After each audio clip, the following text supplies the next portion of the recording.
जय श्री राधे, जय श्री कृष्ण। आप सभी का स्वागत है। आप सभी मेरे चैनल को सब्सक्राइब कीजिए, शेयर कीजिए और लाइक कीजिए, ताकि ऐसी जानकारियाँ हम सभी के पास पहुँचा करें। और जानकारियाँ और अच्छी बात सब तक पहुँचाना ही धर्म है, धर्म का प्रचार है। इसलिए दोस्तों, मैं आप सभी से विनम्र निवेदन करूंगी कि आप सभी ध्यानपूर्वक सुने और अपने जीवन में चरितार्थ करें। सुने, ये नहीं कि ये कान से सुने कान से निकाल दिए। हम सब इस सब बातों को चरितार्थ करने लग जाएंगे तो फिर हमारा सनातन धर्म मजबूत हो जाएगा। जैसा कि आप लोग जानते हैं कि कोई हमारे सनातन धर्म यानी हिंदू वर्ग के लोग जो लंबा नाक से यहाँ तक सेंटर, मतलब जहाँ से मांग फाड़ा जाता है वहाँ तक जो तिलक लगाते हैं, तो लोग पूछता है कि तिलक क्यों लगाते हैं। जैसे कि आज के साइंस के जो जितने स्टूडेंट लोग हैं वो लोग भी शायद भगवान पर कम भरोसा करते हैं। इसलिए सब चीज़ में साइंटिफिक है हमारा वेद। वेद पढ़िए, वेद से ही साइंस का उत्पत्ति हुआ है। इसलिए देखिए, कहा साइंस मानता है कि हमारा शरीर दो भाग में डिवाइड हुआ है, दो आँख है दो कान है, साइंस मानता है। तो हमारा शरीर क्या है, दो भागों में डिवाइड हुआ है। तो हम जो मस्तक पर चंदन लगाते हैं ना, उस चंदन लगाने से क्या होता है कि दोनों को एक में मेल बनती है। और मेल बनती है जब दो भाई का प्रेम एक रहता है तो वह क्या होता है, मजबूत होता है। वही दो भाई जब आपस में बट जाते हैं तो कमजोर हो जाते हैं। इसलिए हमारे मस्तिष्क जो आधे आधे भाग है, डिवाइड हुआ है, इसको ये चंदन जोड़ता है, संबंध बनाता है। इसलिए हम सब सनातनियों को चाहिए चंदन लगाना, और इसलिए चंदन लगाया जाता है। दूसरी बात कि हाथ में कलाई पर जो कलावा बांधते हैं ना, धागा इत्यादि बांधते हैं, तो बहुत लोग कहते हैं जी इस बांधने से क्या होता है। इसका भी मैं साइंटिफिक रीजन बताऊंगी, सुनिए जरा ध्यान से। हाथ में कलेवा क्यों बांधते हैं? आप लोग देखा होगा कि पुराने ज़माने में, आप अपने अगल बगल पुराने लोगों से पूछिएगा, जो नए लोग होंगे उसके लिए बोल रही हूँ। पुराने ज़माने में टेम्पो इत्यादि जो गाड़ियाँ होती थी ना, उसके आगे से एक बड़ा, क्या बोला जाए, हंडर लगाया जाता था। उसके आगे एक बड़ा गोल चक्का की तरह हुआ करता था। उसमें 2 4 5 बार रस्सी को लपटते थे और खूब खींचते थे, तब धुक धुक धुक धुक करके ऐसे स्टार्ट होता था। अर्थात ये हमारे जो नलिया में कलेवा बांधा जाता है ना, तो नलिया में नारियों में एक दबाव प्रकट करता है। ये नारियों में क्या करता है, एक दबाव प्रकट करता है। यही ये हमारी नारियों में एक दबाव प्रकट करता है। तीनों नारियां, यही तीनों नारियां हैं। ये कलावा जब दबाव बनाता है ना, कोई भी चीज़ काम नहीं करता तो दबाव दिया जाता है प्रेशर बनाने के लिए। इसलिए प्रेशर इससे बनता है। यहाँ पर कलावा धागा बांधा जाता है ताकि यहाँ से नारियों में प्रेशर बना रहे, खून का संचार शरीर में बराबर मात्रा में पहुँचता रहे। और ये इसका साइंस है। मैं साइंस वाली बात बता रही हूँ। मतलब धागा बांधने के पीछे भी साइंस है। सनातन धर्म में सारी दुनिया हाथ मिलाती थी ना।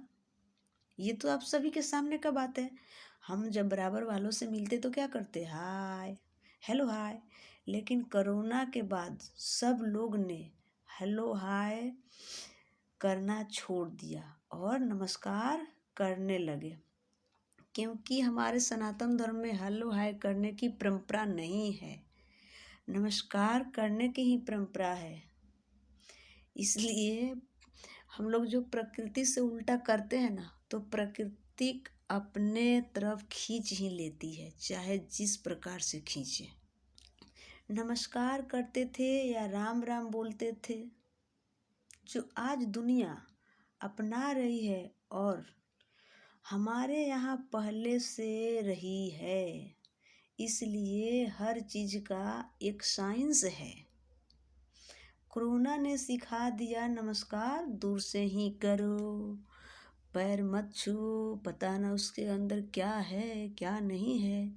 इसलिए ठीक। और एक क्वेश्चन और देखिए, हम सब सनातनियों को छोट बच्चा से लेकर वृद्ध तक जल सूर्य भगवान को चढ़ाना चाहिए।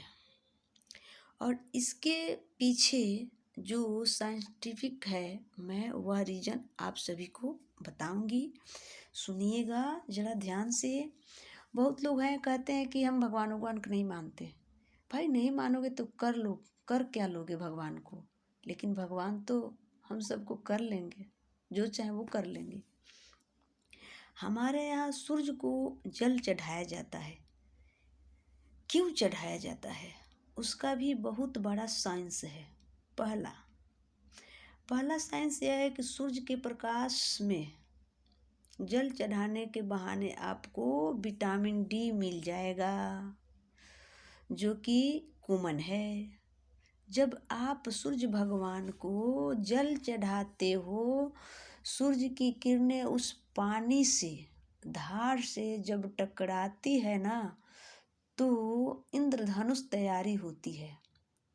वो पानी जो ओम सूर्याय नमः, ओम भवाय नमः इत्यादि नाम बोलकर गिरा रही है, उसे जब सूर्य के प्रकाश टकराती है और प्रकाश टकरा कर वह प्रकाश जब शरीर में पड़ता है, भले 1 सेकेंड के लिए पड़ा हुआ प्रकाश शरीर को बहुत ताकत देने वाला है, प्रकाश बहुत बल देने वाला है। इसलिए वो प्रकाश आपको मिले, इसी बहाने जल चढ़ाना चाहिए।